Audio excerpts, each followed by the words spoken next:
words with respect and love. Help us to listen, share, and grow together as a class. Guide our teacher in leading us, and may we always seek knowledge that brings us closer to truth and goodness. May this class be filled with joy, peace, and a spirit of cooperation. Amen. And okay, thank you for that, Nicole.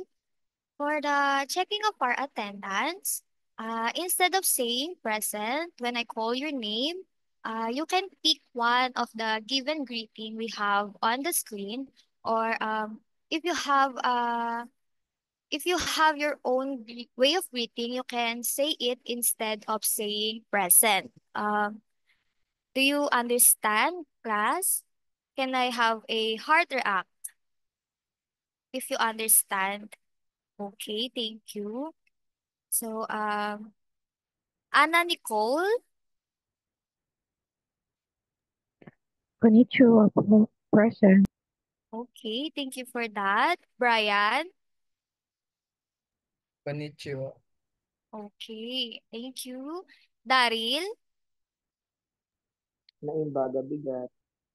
okay. Jonel, Konnichiwa. Matthew, Hola. okay. Thank you. For our class rule, can you Jonel read our classroom rules? Classroom rules, respect everyone, be prepared on time, stay focused and participate, follow directions, and keep your camera on until the end of our session. Okay, for that being said, I want everyone who can open or turn on their camera. I want you to turn on and open it until the end of our session. Can you class do it? You can open your camera until the end of our session. If ever you have an internet difficulty, if I ask you or call your name, you can open your mic if ever you can open your camera.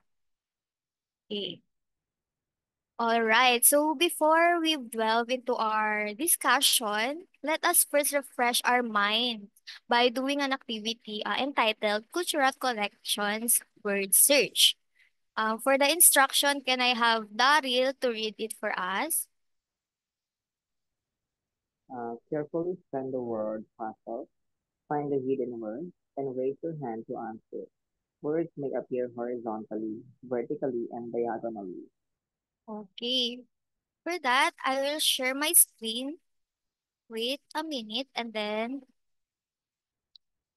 you guys can raise your hand if you already found the hidden word, or you can also chat it in our chat box.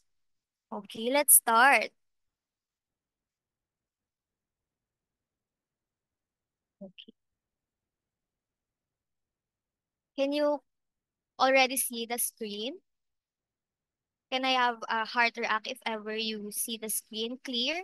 Okay, thank you. We have a four hidden words. Okay, Daryl, Sociology teacher. sociology. Okay, that's correct. Nicole, Society po. society. There's also society in here. Okay, thank you. Who wants to answer? Another hand? Or you can type it in our chat box. Okay, Brian? Anthropology po. Anthropology. Okay. And we have our very last word. Who wants to answer? Okay, si Daryl sabi niya sa chat box, culture. Okay. Now that we have already found the hidden words, okay, just wait. Wait, okay, for a second. So now that we already found the hidden words, are you familiar with the words that you've located in our word search? You can raise your hand or you can type it in our chat box. Are you familiar with the words that you've located in our word search? Anyone? Are you familiar with the words that you've located? Okay. Are you not familiar or are you familiar? Don't be shy. There's no wrong answer here. You can all answer. Okay. Wait, let me check. You can answer in our chat box.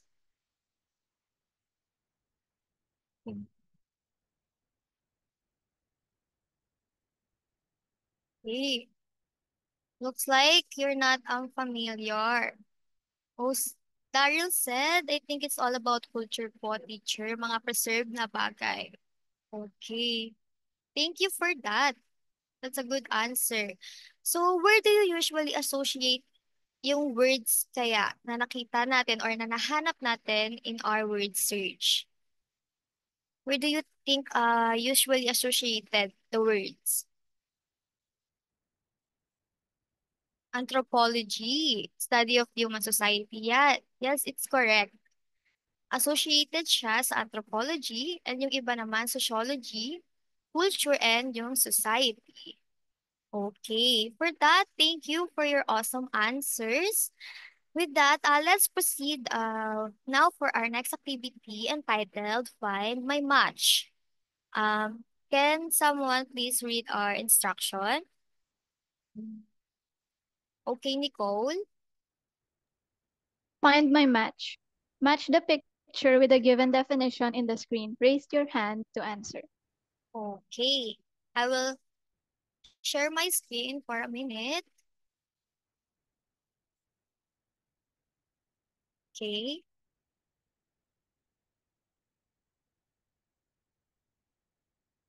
Speed. Okay.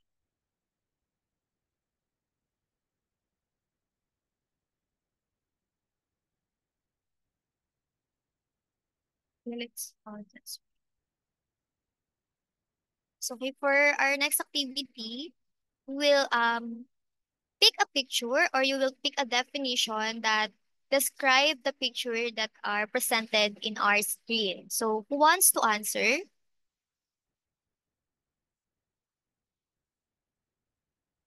Brian? Yes. Po yung picture na the second one picture po. So it will be This picture. so this picture it is a traditional Filipino courtship po. Okay.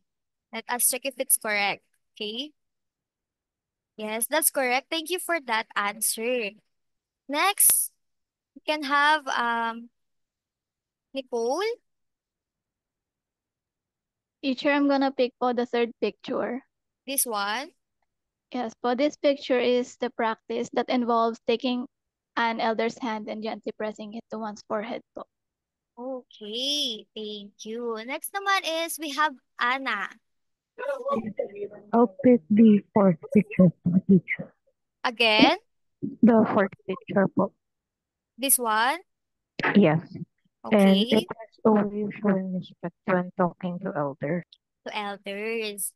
All right, your answer is also correct. Next, we have Matthew. Yung pang-anim na picture po, This one. yes po. Okay, Helping others to live and move their house to a new location. okay, that is right. Okay. And last one, we have Daryl. Bago yung picture po, is it the Can festival? you please make your voice louder? May audible po? More volume. Hello po, may audible na po? or should Okay, I? okay. I can hear you. So the remaining picture na po, which is the festival which originated in the 1980s, celebrates Santo Niño po. Okay. Thank you for your answers. Your all answers are all correct. Okay, so now, um, just wait a second. Since we already done matching the pictures with the definition, what do you think the pictures are all about?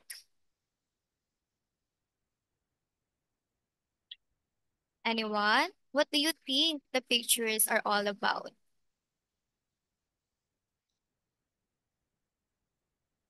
You can answer in a chat box or you can raise your hand. Okay, Abby, Culture and tradition. culture and tradition. That's correct, right? Culture and tradition. Okay. Other answer? Ano pa kaya yung pinapakita ng mga pictures na ginawang activity natin kanina? Another answer. Janelle? Ano po, teacher? Practices po natin po. Filipino practice. Practices. Filipino practices. Okay, thank you for answer. Filipino practices. Filipino practices. Okay, thank you. What practices or traditions do you observe in your family based on the pictures provided in our activity or other traditions or practices that you have um that you that you can practice or ginagawa nyo sa loob ng bahay or sa family nyo? Meron ba kayong idea? Okay, sabi ni Daryl sa chat box yung pagmamano raw at pagsabi na po at opo sa pakikipag-usap sa nakakatanda. It's one of no practices or tradition na naipasa na pagmamano and opo. Napasa na sa atin ng mga nakakatanda. Another practices kaya or traditions do you observe in your family? Any answer?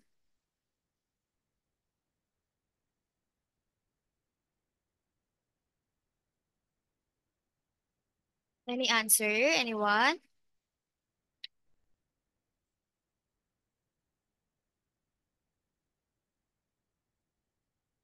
Okay, Matthew.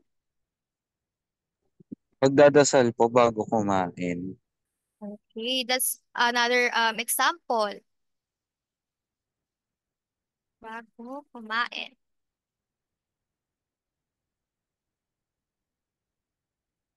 This practice no it represents or pinapakita niya na nagbibigay galang tayo no sa pagkain, pinagdarasal natin yung pagkain bago tayo kumain. Another answer from Abby sa chat box no, bayanihan or yung tulungan as a family po. That's also one. Do you think do you think this bayanihan tradition is dead or nagagawa pa ba sa ngayon, sa time natin ngayon? Nagagawa pa ba siya?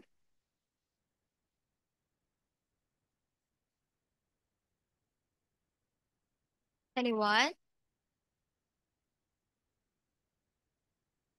Okay. Are these Filipino practices or traditions important to you?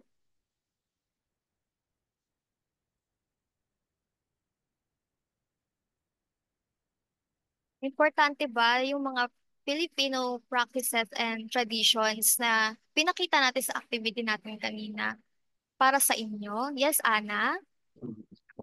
Yes po. It is very Yeah. important kasi ginagawa natin siya every day and it is a part of our identity po. Everyday and identity natin siya no, as a Filipino. Okay. Um, how do these Filipino traditions help us appreciate our culture and the other cultures of others?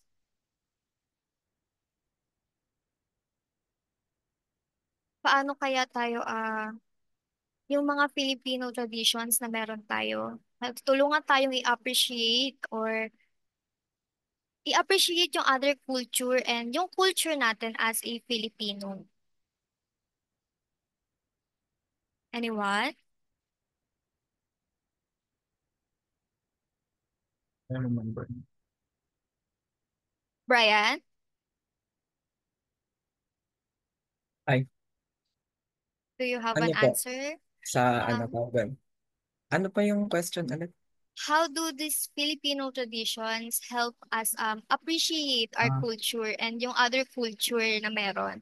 siguro po yung pag syempre, yung pag-remember na lang siguro kapag merong mga festival kasi karaniwan na ginagawa yung mga ganyang practices and then so pinapakita yan kapag merong mga cultural activity na ginagawa sa isang provinces. Okay, thank you. That's right, no? We remember, we practice yung mga traditions and yung mga festivals na meron tayo na ipapakita natin yung culture na meron tayo sa Pilipinas.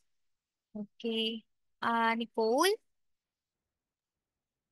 We can show po the appreciation by acknowledging or respecting the diversity of different Knowledge. cultures po because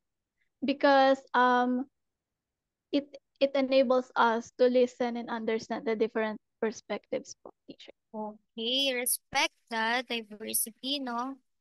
Diversity. Okay. We acknowledge and respect yung diversity na meron tayo sa iba't ibang culture. That's right, no? Also, if we respect and appreciate, acknowledge the different diversity or different cultures, practices that we have, I think we can um we can we can know that every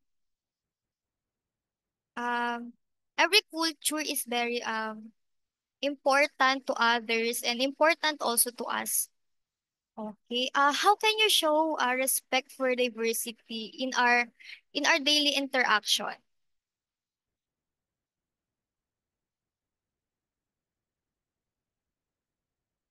How can you show, Anna? Anna. I think one of the ways is through respecting their beliefs and their traditions or Respect practices. their beliefs and practices. Okay, that's right. Also, no. Another answer. Who wants to answer? How can you show the respect for diversity in our daily interactions? That you know that we have different culture, different practices, and different traditions. How can you show to others in our daily interaction? Yes, Brian? Siguro po teacher, we can be mindful na lang sa mga language na ginagamit natin. Kasi minsan na-offend din yung iba. And also rin po sa dapat marunong din tayong makinig sa kanila kung ano yung sinishare nila. Dapat maging open-minded po tayo sa mga sinasabi po nila dahil di natin alam if yung sinasabi po nila is nakakatulong din.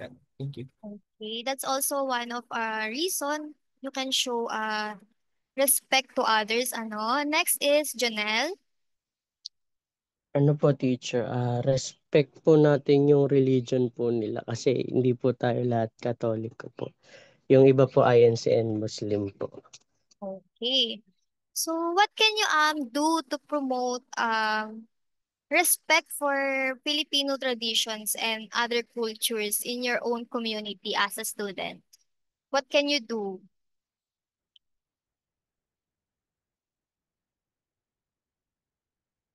Anyone? What can you do to promote respect for Filipino traditions and other cultures in your community?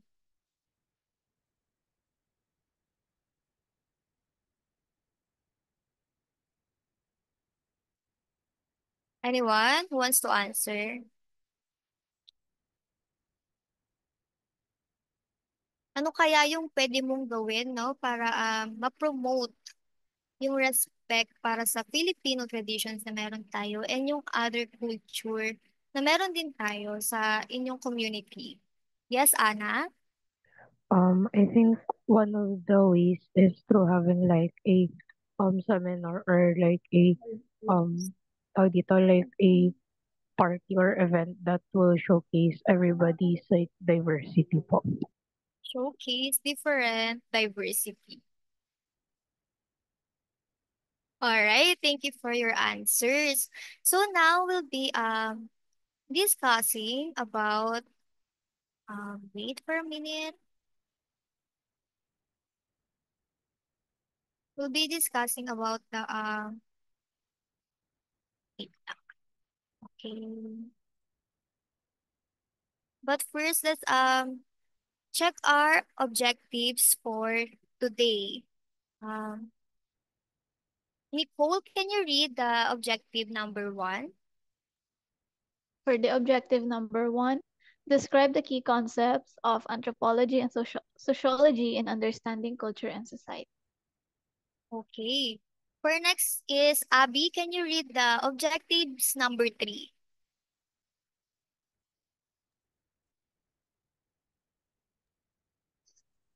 Abby, can you read the objective number 3? Are you here, Abby? Demonstrate respect for diversity. Oh, Abby, the objective number 3. Sorry po. Okay Create lang, a that's all right. visual presentation, example, infographic, poster, or slide deck, showing the difference between anthropological and sociological perspective on culture and society. Okay, thank you for reading, Nicole and Abby. So now we'll be discussing about culture and society um, from the perspectives of anthropology and sociology.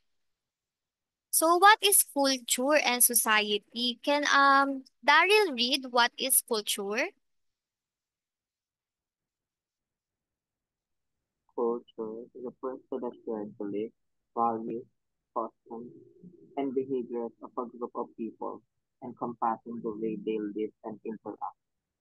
Okay, it said here that the culture refers to beliefs, yung mga pinaniniwalaan natin, yung values natin, yung customs, and the behaviors of a group of people. Like yung sa isang lugar, meron silang beliefs, values, customs, and behaviors as a group of people in that community. It encompassing the way they live and interact with each other. Okay. Next is society. Anna, can you read what is society means? Society is a group of people living in a defined area who share common traditions, institutions, and interactions. Okay, society means it is a group of people living in a defined area who share common traditions, institution, and interactions. Also culture, it is learned and shared. It is a learned and shared patterns of behavior like I said earlier. It includes things like language, art, music, religion, traditions, and social norms. It also shapes how people perceive the world and interact with each other. Also, culture is a dynamic and evolves over time. So, culture is nagbabago siya, but I think it's very dynamic. Hindi siya totally nawawala. Pero, nagbabago siya. Nag-evolve, mas lume-level up. Okay. Society provides structure and organization within which cultural practices are carried out. It also encompasses the social relationships and interactions between individuals and groups. Society relies on culture because culture determines how people react to a certain things. Also, um, anthropology and sociology perspective on culture and society. Can Janelle read what's on the screen? Anthropological and sociological perspective on culture and society. Anthropology and sociology, while distinct, both offer vital perspective on understanding culture and society. Anthropology examines human societies, cultures, and their development holistically, while sociology focuses on social structure, interaction, and their impact on behavior. Okay, thank you for reading. It says that anthropology and sociology, they are distinct but both offer a vital perspective on how you understand culture and society. While anthropology, we all know that anthropology examines the just wait examines the human societies, the culture, and the other development holistically, while the sociology focuses on social structures, interactions, and their impact on the behavior of the people that lives in society. Okay. We have here key concepts in anthropology. We have holism. Here, anthropology strives to understand the interconnectedness of all aspects of human life, including culture, biology, and history. Because the culture, the biology, and history, they are all interconnected. And then we have cultural relativism. In here, anthropology emphasizes the understanding cultures on their own terms, avoiding judgment based on one's own cultural values. Like we said earlier, we have different cultures, we have different traditions, and we have to avoid the judgment based on one's own culture. Okay, wait. And then we have ethnography, which is the anthropology relies heavily on fieldwork and participant observation to gain in-depth knowledge of culture. Also, the cultural evolution. It explores the development of and change of cultures over time. So like I said earlier, culture is nag-evolve and anthropology is ina-explore nila yung development and changes through cultures over time. And second to last, we have linguistic anthropology. It examines the role of language in shaping culture and social interactions. Like we do in our attendance checking, we have different cultures, language in cultures, or we have different languages you can see in different area of the Philippines. And lastly, the biological anthropology studies the human behavior and the biological basis of human behavior. Like I said earlier, the culture, biology, and history, they are interconnected in anthropology. They all learn linguistic anthropology, biological anthropology. And next, we have the key concepts in sociology. We have social structure, which is sociology analyzes the patterns of social relationships and institutions that shape human behavior. We can see in social structure that yung patterns ng social relationships and yung institution na nag-shape sa human behavior kung meron like sa yung class ng like middle class, yung mga gano'n na social structure, example niya. And then we have socialization. Sa sociology, it examines how individuals learn and internalize the norms, the values, and beliefs of their society. Ay na-examine dito kung paano yung kung paano yung isang society, meron silang norms, values, and yung beliefs na ginagamit nila. And parang connected na rin siya sa culture, kung paano ginagawa nila yung isang practice or tradition. And next, we have the social stratification. Sociology studies the hierarchical arrangement of individuals and groups within a society based on factors like class, race, and gender. Okay. So social stratification, sociology, yung hierarchical arrangement of individuals, like yun sa gender and race. Meron tayong tinatawag na, katulad na lang nung sa feminism and then yung masculinism. Diba? Meron siyang factor kung sa gaano kataas sa hierarchical arrangement ng society mo. Merong patriarchal siya ka matriarchal. And then next we have social change, which sociology explores yung process and forces that lead to changes in social structures and behavior. Dito, bakit nga ba nagbabago yung isang society, inaaral nila dito yon. Ano yung mga dahilan, bakit kaya nagbago yung isang society na example is dati medyo example is meron silang madaming nakatira doon sa isang lugar, but then after how many years nagiging konti na lang sila. Bakit kaya ganon yung nagiging nangyayari? Dito inaaral nila yung social change, yung sociology. Also yung social institutions. Sociology investigates the role of institutions like family, education, and religion in shaping society. Also, family is the small unit of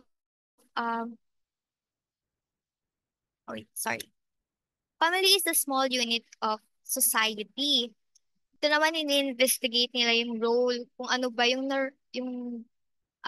parte ng isang pamilya, ng education, ng religion para ma-shape yung isang society na meron tayo. Example is, merong sa village nyo or sa subdivision nyo or sa bahay na tinitira nyo, may malapit na church. Do you think yung mga tao doon kaya ay palasimba kasi meron silang church doon na malapit? Anyone? Example is you have church na malapit sa bahay ninyo or sa subdivision ninyo. Do you think yung mga taong nakatira doon sa subdivision or sa subdivision na yun is nagsisimba or palasimba? Anyone? Brian? Masasabi ko po, it depends. Depende pa rin po sa perspective ng tao if nagsisimba talaga sila or tradisyon na nilang magsimba. Kasi yung iba, kahit malapit na po yung simbahan, hindi po sila ganun. Or iba-iba po yung kanilang religion. Yun. Okay. Thank you for that, no? Si Daryl sabi niya not at all. Bakit kaya not at all, Daryl? Can you open your mic and answer? Hello po. Am I audible Yeah. po? Yes, yes. Not at all po. Kasi meron po dito chapel malapit sa amin. Which is marami sa paligid po niya ay may mga bahay na kung saan hindi naman yung mga taong nakapaligid doon o yung mga taong malapit doon sa chapel hindi sila nagsisimba kahit na yun yung religion na kinabibilangan nila. So, it depends po talaga sa people gaya ng sinabi ni Brian na kung religious yung tao. Okay. Thank you for the answers, no? Hindi rin talaga natin. Yes, Jonel, you have an answer? Sa akin din po, teacher, not at all po. Kasi po, Hindi po lahat ng nasa same place ay same religion din. Okay, thank you. Oo, that's one of the factor, no, if ever you have a church there, but the subdivision is consist of different religions, different culture, different traditions. You can't expect everyone to go to that church if ever kasi nga hindi sila pare-parehas ng religions. Okay. Also, I have a question. Ano pa kaya yung mga dahilan kung bakit nagkakaroon ng social change sa isang society? Anyone?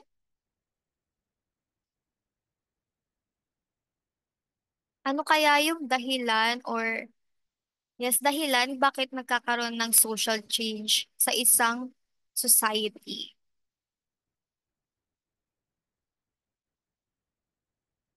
Okay. Do anyone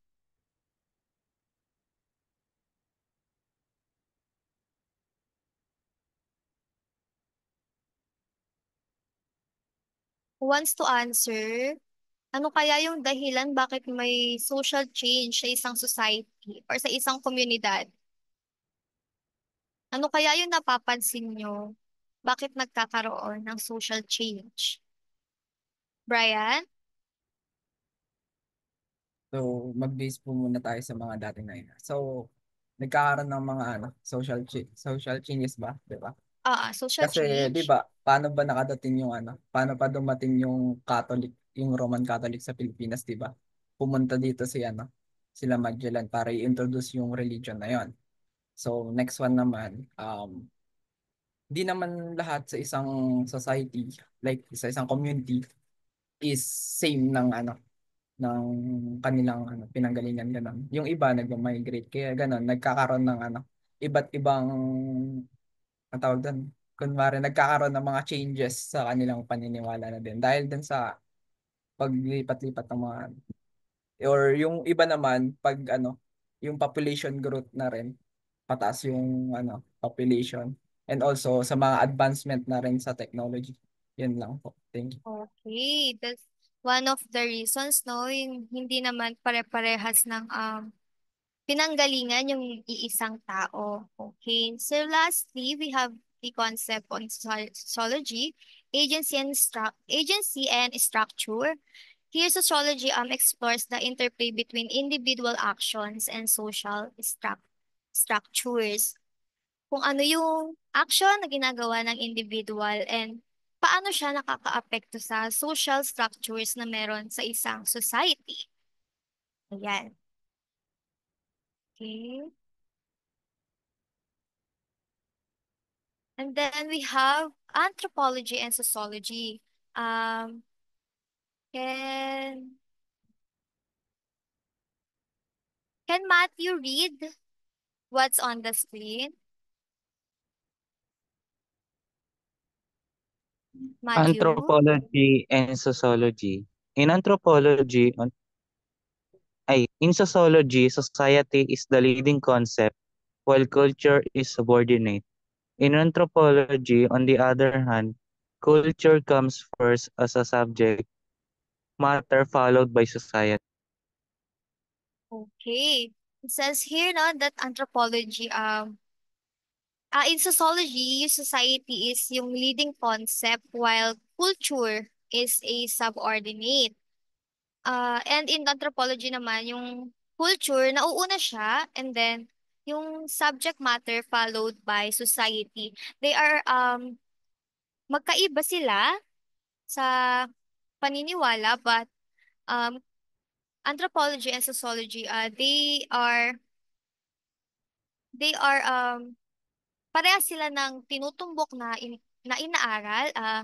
Inaaral nila yung culture and yung society, kung paano nga ba nabuo yung mga beliefs, yung mga traditions, and then kung paano siya mas napapalawig or na-evolve around over time, in years, paano siya na-preserve. And sabi dito, anthropology on other hand, culture becomes a subject matter followed by society. Teacher, Okay. last 4 minutes. Okay po, okay. Um, Here we have a comparison of two perspectives. In anthropology, anthropologists typically looks towards the past to answer the questions about the future, drawing on historical civilizations to gain perspective. In sociology naman, sociologists are often concerned with contemporary issues and how current society interact with one another and why. So dito makikita natin no, na yung anthropology, mas tinitingnan niya yung past ma-answer para malaman yung sagot sa questions na meron tayo sa hinaharap. And it draws yung historical civilizations na meron tayo para makita kung ano nga ba yung iba't ibang perspective na meron tayo. Also sa sociologists naman, mas concerned sila sa contemporary issues and kung paano yung current societies nag interact with one another and kung bakit nga ba nangyayari yung mga contemporary issues na meron tayo ngayon sa ating current society. Okay. Paano kaya natin masasabi na yung anthropologist looks toward the past to answer yung questions na meron tayo sa future? Can anyone answer?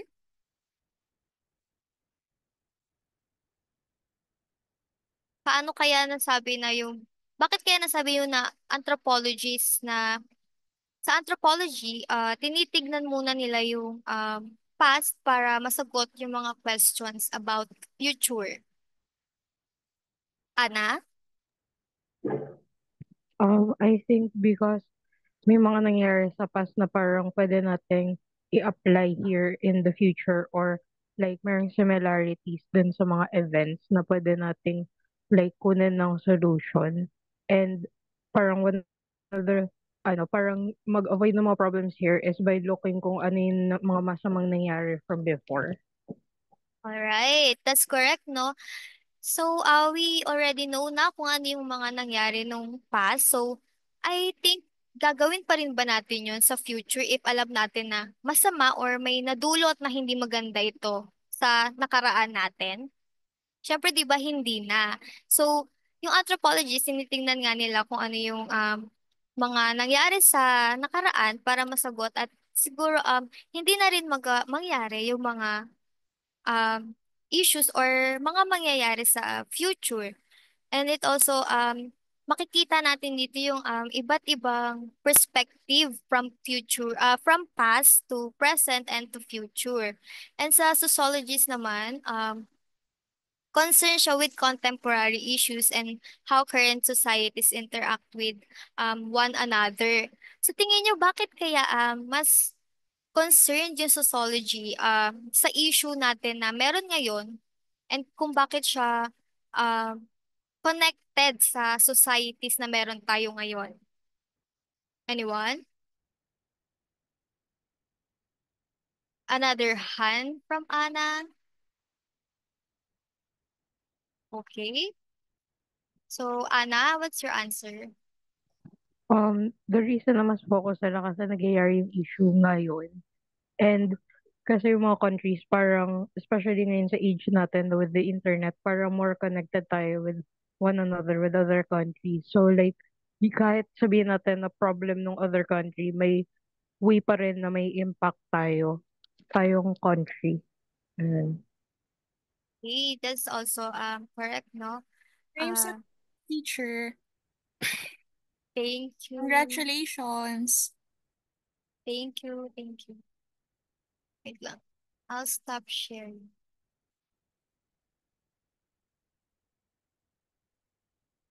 Wait.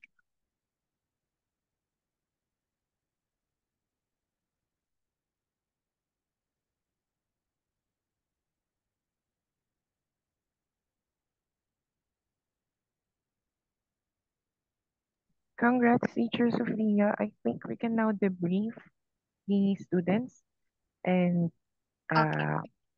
we can now proceed to the Ano po post-ons. muna, Kuya Julius? The participants, can you open your camera so that we can have photo op? Sino po pwede mag-picture?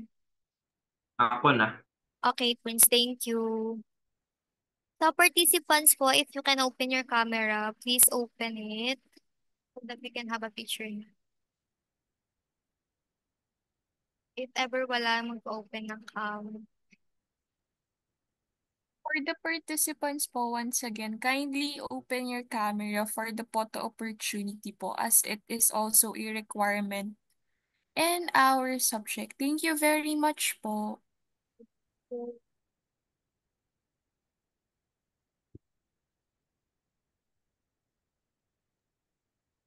Ayan, as I guess wala nang mag-open ng camera. Prince, kindly take the picture na. Thank you.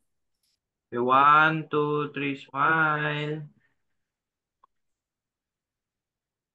One more po, one more. 1, 2, 3. 1, 2, 3, smile.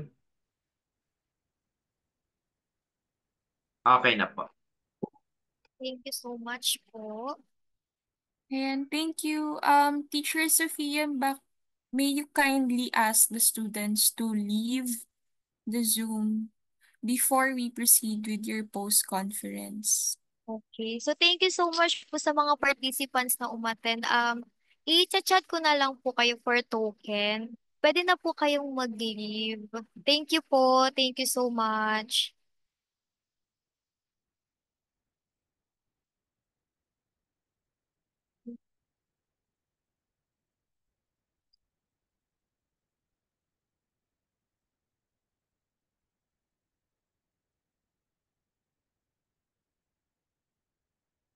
Ayan. Okay na po. Ayan, you may start with your post-conference na, teacher. Thank you. So, first po muna siguro sa principal leader, si Daniela. Sige. First muna yung sa continue. Ayun. For me naman, nagpakita ka na sa good voice while teaching, yung pagiging kalmado mo, gano'n. And yung sa student involvement, no, sa sa mga simpleng ano lang, no, yung sa pag-allow sa mga students to read the objectives, maganda yun kasi mas madalas yung engagement mo while discussion. And yung sa pag-encourage them to participate in class, lalo na kapag mayroong mga times na hindi sila gano'n nagpa-participate or di sila nagiging active. And yung sa pag-simplify mo ng questions or yung pag-repeat, lalo na, yun nga, yung, lalo na pag di sila nakakasagot, maganda yun. And yung pagkakaroon ng definition of terms muna bago magtuloy-tuloy sa discussion. And when it comes naman dun sa objectives, nag-align siya, no, from describe yung sa key concepts and yung sa pag-demonstrate ng yung respects by yung asking students, especially dun sa naging processing questions. No, except lang dun sa isa kasi hindi nga natapos yung ano nga, yung discussion. And mas na-manage mo na yung time mo compare nung sa last dem. And napakita mo rin naman yung mastery of the content kasi na-explain mo yung bawat nasa slides mo and yung pagbibigay mo rin ng examples. Yan. And sa avoid naman, for me lang, more confidence pa lalo sa pagsasalita. Ayun lang.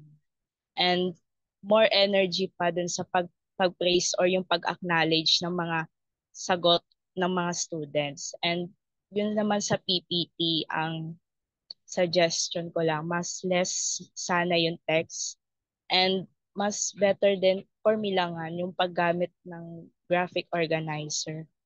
Kasi para makita, para mas malesen lang yung text and yung siguro better, mas makaka-help din yung paglalagay ng images para ayun nga, malas yung text na nabivisualize pa rin ng mga students kung ano yung meaning ng kada key concepts.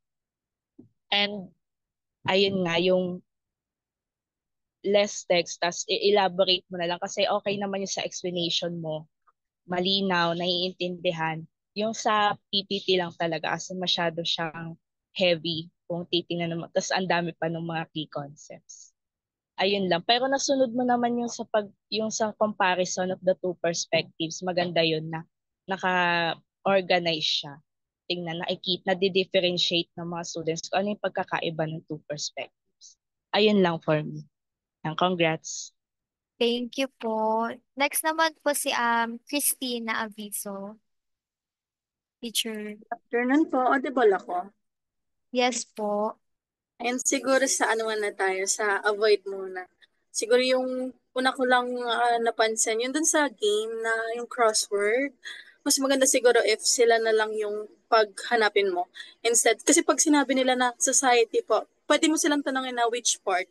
If hindi nila ma-access yung mismong laro mo, pwede mong tanongin kung saan banda para at least sure tayo na nakita talaga nila yon. Tapos doon naman sa sa pag-take down notes mo ng mga sinasabi nila, make sure din na tama yung spelling kasi baka mamaya may mga sensitive word na maipasok.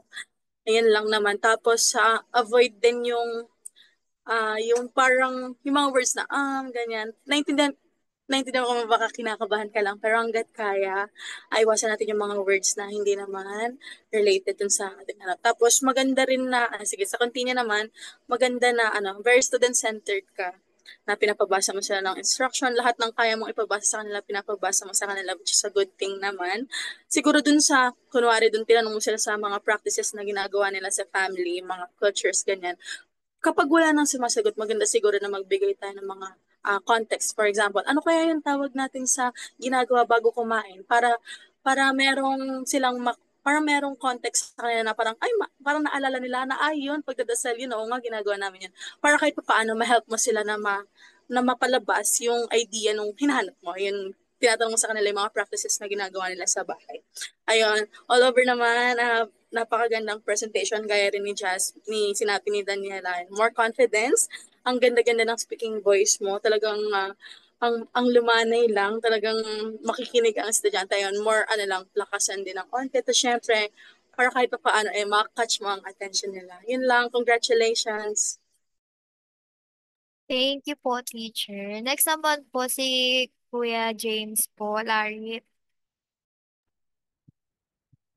Ayan. So, first, wait lang, sorry.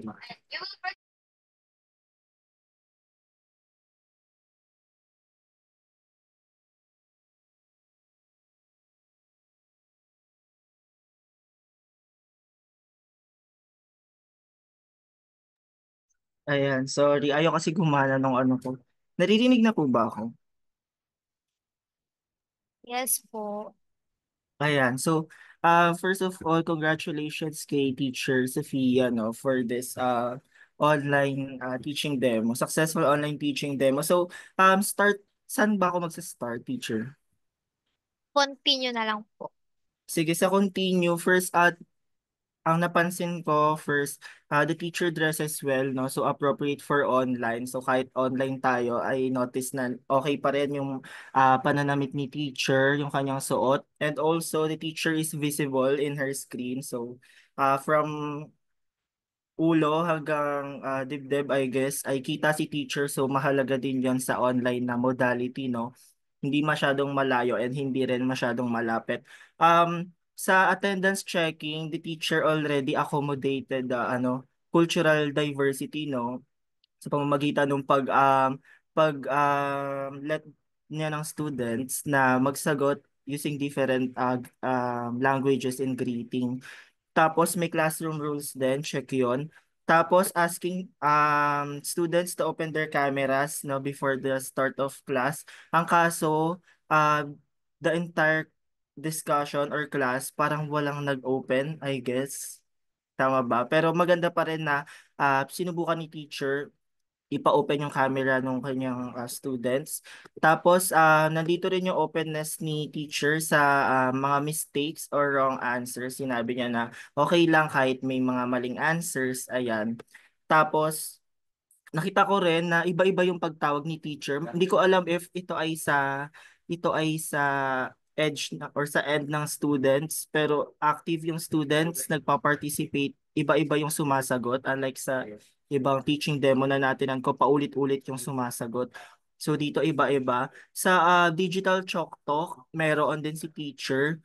Pero pwede pa itong i-improve, no? Kasi sa digital chalk talk, parang ang nangyari is, tinype in lang yung answers ng students, no? Pero ano meron doon sa mga answers na yon? So if ever, if hindi nakikinig maigi si student, baka malito siya kung bakit ba may mga nakasulat doon. So pwede ma-improve yung digital chalk talk sa pamamagitan ng paglalagay ng at least ng main idea or di kaya at least a title doon sa baba before inputting or typing in their answers, no? So lumabas din naman yung value to be integrated, yung respect, no, for diversity. So nandoon din present. Tapos may eto nasabi na rin to, participation, nagbasa yung mga students. And yung paggamit ng contextualized examples meron din. So isa rin sa pinaka nagustuhan ko yung formative assessment ni teacher. So gumamit siya ng mga rhetorical questions like yung mga tanong niya na ano kaya yung dahilan why there is social change in society, no? So merong point kung bakit may social change, no? Tapos meron din yung bakit kaya in anthropology tinitignan muna yung past for us to understand the future. So we're getting the point instead of an answer. So maganda yung yung formative assessment ni teacher during kalagitnaan hanggang dulo ng discussion. Tapos meron din comparison and synthesis ng anthropologic and sociologic lens ng culture and society. So maganda rin yon. And nung bandang dulo din, doon ko rin nakita yung mga insights, mga great insights ni teacher, no? And then, dulo ko rin nakita, bandang dulo, nung last 4 minutes na ata, yun ang sabi ni Gia na um, last 4 minutes na mas na-contextualize ni teacher and na-connect yung topic dun sa current state, no, ng society or yung current events in society. So yun lang naman for continue teacher. Sa avoid naman, na-check ko na kasi yung sa LP mo, pero doon na lang siguro din yun yung sa LP, yung comments sa LP. Dito sa avoid yung transition ni teacher sa classroom routine, medyo mabilis, no? Hindi ko alam if siguro kinonsider lang ni teacher yung time siguro dito. Medyo nabilisan ako sa, hindi, may mga activities na hindi na-explain kung bakit ginagawa yung activity na ito. So maganda if merong at least short explanation bakit kinakandak natin yung activity na ito. Yung flow ng lesson plan, medyo fragmented siya kasi pagkakita ko, hindi ko alam if kaninong template yung gamit, pero specific learning objectives agad, tama ba? Yun yung una ko agad nakita. In ano kasi, ang lesson plan natin is teacher, ang una ay content, nasanay tayo 'di ba sa content standards, performance standards, learning competencies, and then specific learning objectives, tas tsaka yung mga integration. So kumbaga from general baseline tayo ng curriculum guide, pababa tayo dun sa specific learning objectives. Ang nangyari kasi nakita ko agad yung learning objectives nasa taas, yung specific learning objectives. So siguro pwedeng baguhin yung template nun. Tapos yung PQS ni teacher dun sa analysis, may mga misaligned na expected answers, no? Like for example, nasaan na ba yun? Sorry. Yung question ni teacher na, ito sa value ata to eh. Sorry, ilipat ko lang to.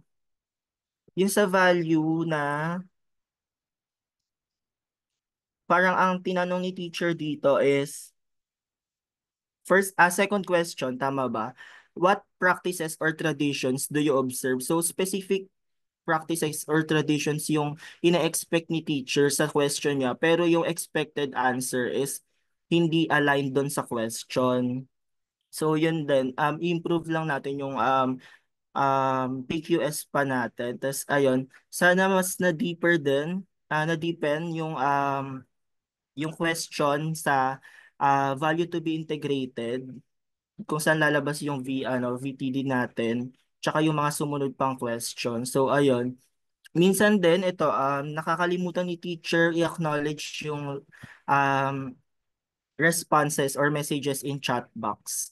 Tapos yun lang din, minimize lang din yung grammatical errors and yung misaligned words. Like nabanggit ni teacher, please read objectives number 2, objectives number 3, no? So, yun lang naman. Tapos yung what is society means. And then yung misconception lang din teacher doon sa culture na nagbabago siya pero di siya nawawala. Merong culture kasi na nagfe-fade na, no? So culture is actually nawawala. Kaya rin nung narinig ko yon parang napaisip ako if walang culture na nawawala, nasaan yung sense ng mga AP teachers natin na ang hinihikayat natin ay ma-preserve yung culture, 'di ba? So ang culture is nagbabago siya and at the same time pwede rin siya mag-fade or mawala. Tapos may times din na si teacher ay nagbabasa na lang ng presentation, no? Or binabasa lang niya yung presentation. So make sure to add at least an explanation doon sa binasa ni teacher. Tapos, ayun lang naman. Meron pa pala, sorry. Yung malapit sa pag-synthesize or pag-compare din ng in anthropology and in sociology, yung paggamit ni teacher ng excerpt, gumamit ata si teacher ng excerpt dito without context. Like, in anthropology, on the other hand, culture comes first. Like, if babasahin kasi siya ng student, medyo confusing siya kasi saan galing yon. But may on the other hand, ibig sabihin may mas naunang statement. Ayun po teacher. So, ayun lang din yung paggamit natin ng references. Nakita ko dun sa references natin sa LP. Medyo hindi reliable yung ibang references. So, pwedeng gumamit tayo ng books, ganyan. Kasi since ang hinahanap natin is anthropologic and sociologic lens, no, or perspective. So, pwedeng books ng mga sociologists natin, nila Durkheim, nila Weber, or nila Karl Marx, ayan. Kasi yung nagamit nating references, Quora, Wikipedia, no? So, improve pa natin yung use ng reference natin. And lastly, ito last na, sorry, yung misaligned application activity, though na-comment ko naman na siya sa third objective natin sa psychomotor. So, dun yun na lang po basahin, teacher. Ayun. Overall, congratulations, Teacher Sofia. Thank you po. Next naman po si Kuya James po, Kali. So, naririnig ba ako? Yes po. Okay. So, sige, first of all, no, thank you so much for choosing me, no, sa pagiging evaluator. And congratulations din sa iyo kasi natapos tong demo teaching mo. Successful naman siya. And so, ngayon, pupunta naman tayo sa continue and avoids natin. No? So, saan mo gusto mag-start? Sa continue or sa avoid? Sa continue po. Okay, sige. Sa continue. So, i-ano ko na lang, no, i-echo ko na lang yung iba kasi mostly ay nasabi naman ng ibang evaluators natin. So, continue na may positive reinforcement ka. Nagsasabi ka ng thank you. Nagsasabi ka ng awesome answer. Yung mga ganong, mga ganoong remarks lang sa mga students kapag nagsasalita sila. Kasi syempre, mas makakarinig sila ng compliment, mas magsasagot or mas ma-encourage sila sumagot. So, echo ko na lang din na siguro mas maging ipakita natin yung enthusiastic na instead of awesome answer, sabihin natin awesome answer. Gaganon dapat tayo para makita na talagang tumama or tumumbok ang estudyante natin. Yan yan. Next is continue yung sa consistent language, no? Kasi nagtinry mo talaga na mag-English all throughout your discussion. Tapos nagko-code switch ka lang when it is necessary. Yung kapag for example, yung nag-ask ka ng question in English, tapos dahil medyo nagkakaroon ng dead air or naghihintay tayo ng sagot ng students, saka mo siya tinatagalog. So, nagko-code switch lang when necessary, no? So, goods yun na consistent yung language mo all throughout the discussion.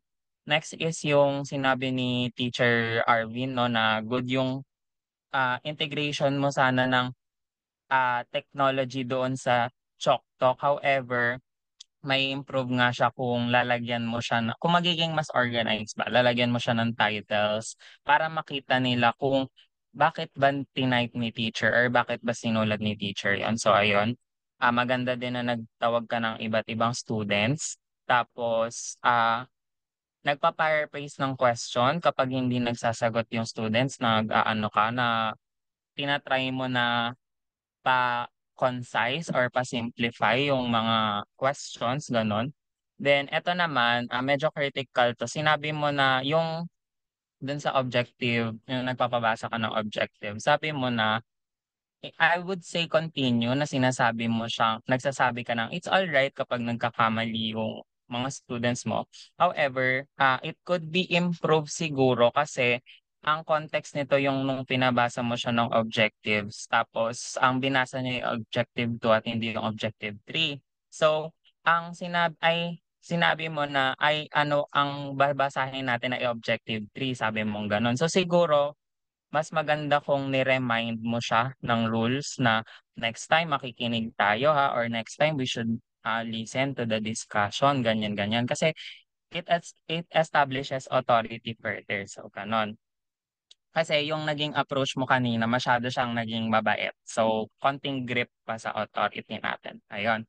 So, ayun lang naman yung sa continue ko. Sa avoid naman, so, sa mga transitioning words natin, no? Super obvious yung transitioning. Okay, so for our next activity, for our first activity, so dapat hindi natin sinasabi yun eh. Dapat sasabihin natin, for example, nagpa-word search ka kanina. Oh, for now, we're going to do a word search. Huwag mong sasabihin na for our first activity, we're going to do our word search. Kasi dapat hindi aware yung students kung nasa na tayo. So dapat it's an experience. Para kang nagko-concert eh, ganyan. It's an experience na dapat masasurprise sila kung ano yung mangyayari. Ganyan. Ayan. Sige, echo lang natin yung sinasabi na feelers, yung mga i-reassure kita na okay lang ang dead airs. 'Di ba? Okay lang ang dead airs kung tayo ay nag-iisip talaga kasi hindi natin maiwasan yung hindi na iisipin natin yung susunod nating sasabihin. Mas maganda na may pause kaysa sa magsabi tayo ng tsaka, mga filler words. So, ayan. Next is ito, another critical ko sa avoid, pero yung ibang teachers natin or ibang evaluators natin, kinoment nila to as ano, kasi sinasabi nila na ang discussion mo or yung whole demo mo is student-centered.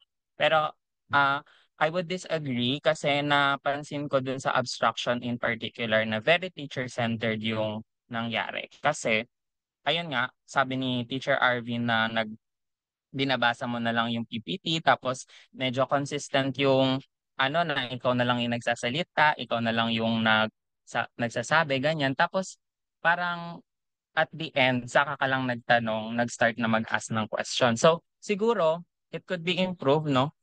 Before anything else pala, tanong ko lang no, na yung mga questions ba na tinatanong mo dun sa last part ng abstraction ay something na prepare mo ba or something na naisip mo lang on the fly? Like, ngayon mo lang siya naisip, ganun. Naisip lang po while discussing po.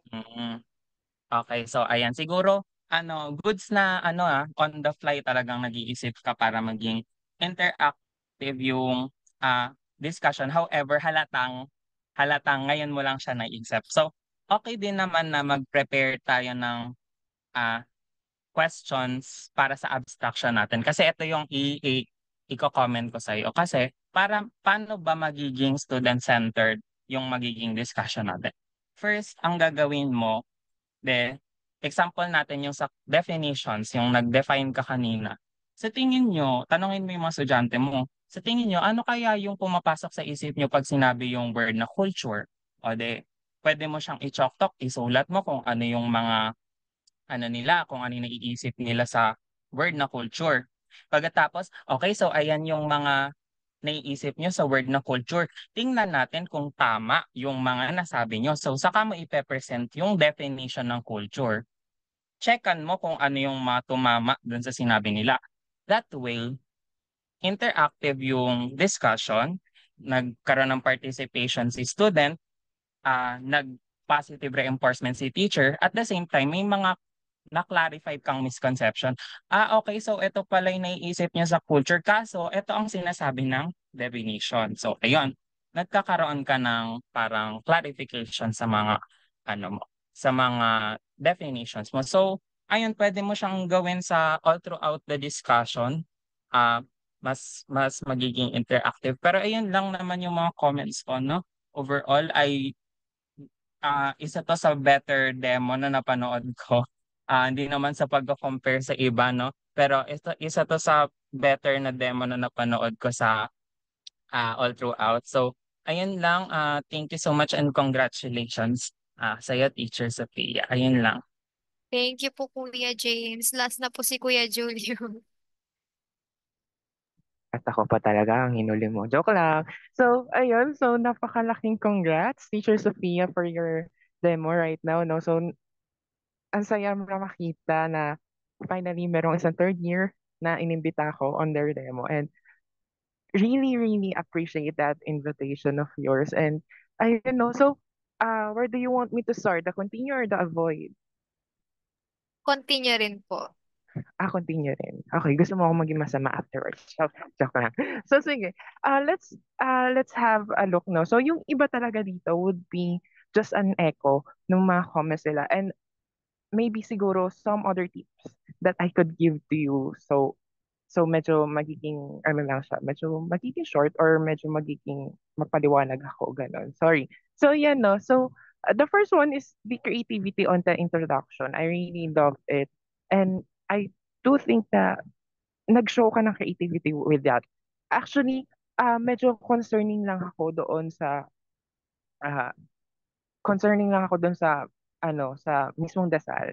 So, since medyo yung topic mo kasi is really leaning towards na rin to a transformative ed na multicultural education, no? So, since the respect for diversity pa yung value mo, I think you could try to have a more, alam mo yun, interreligious type of prayer. Like, you can say to the, ano na, fine, kasi yung iba naman, not really apprehending to a God.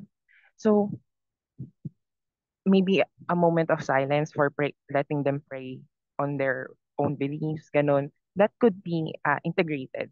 So, para medyo maging uh, lamang na rin or nakikita na rin or mas emphasis yung for the respect for the diversity, ano. And then also I could see the good on appraisal. That's one of the best thing that you have na actually ako hindi ko pa hindi ko pa rin na-master yung good appraisal after an answer of the students, which is really good because that would enhance them or that would enhance their engagement towards the ano. So si teacher, inaano ko sinasabihan ako very good. So parang ganun yung nagiging dating nila. So that's a good characteristic of yours, no?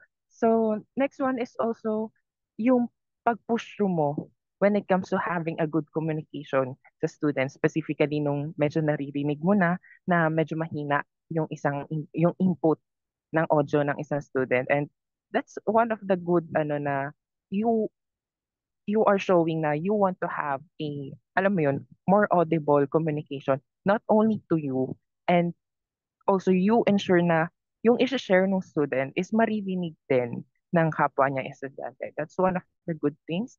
And also, siguro ito, yung using more comfortable language when explaining. So, siguro kasi talagang medyo mahirap yung biglaan ka mag-explain, and specifically gusto mo mag-explain kaso meron kang isang lengguwahe lang, which is our mother tongue.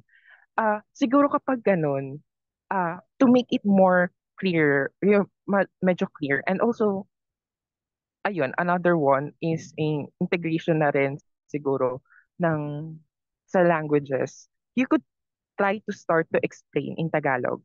Then, saka mo siya i-explain uli in English. So that's bilingual, and that's more of more of being, alam mo yun, integ with the cultural system. Siyempre, actually, mas more on accepting yun ng diversity ng bata because not every learner could understand a straight English. So, medyo mas goods yun na medyo mas kaya natin yung puliduhin na gawin nating bilingual kung kaya natin.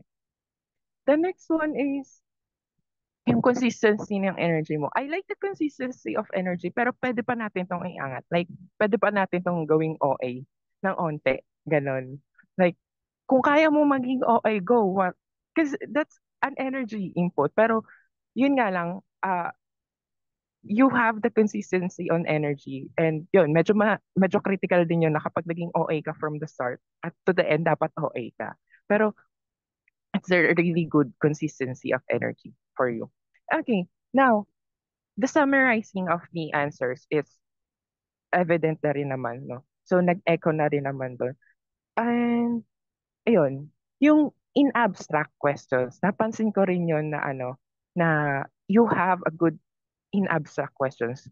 Nasubukan mo na siya mag-insert ng questions on the abstraction mo or the mismong lesson. But the thing here siguro, for the intake na rin ng SEL, and also we can re-emphasize, rehook yung values to be, yung values that we want to develop. Kunwari, for the family structure, to make it SEL and also para mahatak mo ulit yung values mo. So, hindi mo siya mabibitawan lang sa isang parte ng lesson plan mo. You could try to ask like, since sasabi mo yung matriarchal and patriarchal family, you could ask na, kayo naman, ano nararamdaman ninyo when it comes to a family structure na dalawa ang tatay or dalawa ang nanay? And there, pwede natin doon makuha na kapag sumagot yung bata na okay naman po, it's a family structure or whatsoever, ganun. So, pwede natin doon hatakin, no, na based sa sagot niya, no, talagang pinakita niya yung respeto niya when it comes to the diversity of the family. So, na-rehook natin both the SEL and then also, alam mo yun, mas naging connected sa bata yung niya, yung sagot niya.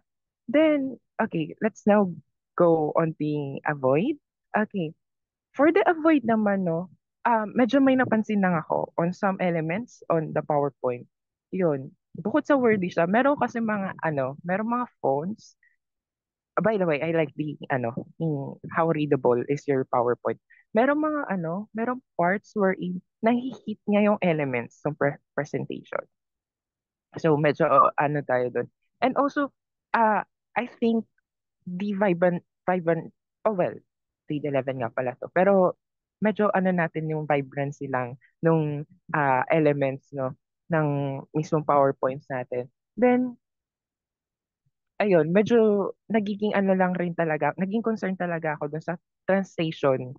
Kasi binitawan mo siya na in Tagalog but you are already explaining it in English. Binitawan mo siya in Tagalog tapos lumipat ka ng English. So, mas maganda yun na in-explain mo siya ng Tagalog or translate mo in English tapos diretso na natin in English para medyo mas smooth yung transition and mas magandang bilingual ang naging atake.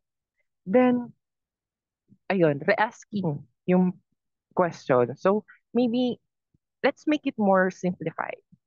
Although evident naman siya, pero medyo nagiging same level kasi. Alam mo yun, nire-rephrase mo yung question, but medyo same level ng siya. So, let's be, with the hots and lots. And then also, yun, nasabi na rin si idea organizer. Medyo tayo sa idea organizer. And ayun, sa authority natin, no, we use the word parang. So, ito kasi, itong word na tong parang, medyo delikado ka dyan, specifically kapag ang tinuturuan mo ay talagang matatalinong section. Based na rin sa experience ko, no. So, you really need to absolutely tanggalin yung parang na word na yan when it comes to explaining because it shows an uncertainty to the information. Instead of saying parang, we could say na there is uncertainty, parang ganun. Ako rin nagsasabi ng parang, di ba? Ipokrito. Sorry, sorry. We could use the word that showing uncertainty since or sabihin natin na marami ring iba na uh, marami ring iba na nagsasabing ganito, mga researchers we could say that. So, ganon, just remove the word parang kasi removing yun ng authority natin sa harapan. At medyo dun baka atakihin ka ng bata kapag nasa totoong field ka na. Then, ayun, we could use saturation na lang siguro ng tech intake, specifically on yun, sa in-abstract questions. We could use sige nga, heart react nga kayo kung uma-agree kayo sa ganitong statement. Sige nga. So, we could use mismong tech intake natin, no, na medyo saturate natin siya. And yun lang naman, the other things or the other comments is, na rin naman, napunta ko na rin sa remarks specifically or feedback specifically sa LP mo. And everything at all, you have a nice demonstration and congratulations, Teacher Sophia. Thank you po, Kuya Julius. Thank you po sa lahat po ng evaluator. Pwede po pa-open na lang yung camera para po magkaroon tayo ng photo op po. Prince, pwede pa-capture naman. Andyan ka pa ba, Prince?